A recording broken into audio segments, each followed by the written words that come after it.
Speed round, 5 questions, maybe 6, yes or no answers. I have one final bonus throw. Oh. I think maybe. You want to do it after the speed question, after the speed round? Yeah, I'll do it After? at the end. We'll wrap it up. Yeah. All right. So you ready, Mike? All right, bring it on. All right.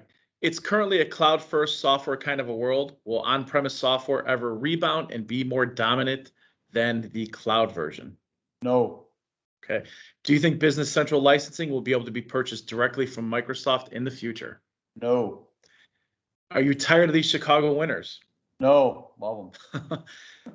Will AppSource double the number of apps it currently has within the next year? Yes. All right, 2 more. Do you believe in ghosts? That question scares me. And finally, did somebody from the Smashing Pumpkins ever buy something from you? It's the other way around. I bought it from them. I bought the drummer from the Smashing Pumpkins house back in 2003. Nice. Wow, that's a nice little piece of trivia there. It's since been sold again, so a good 10 years there, and that was good enough.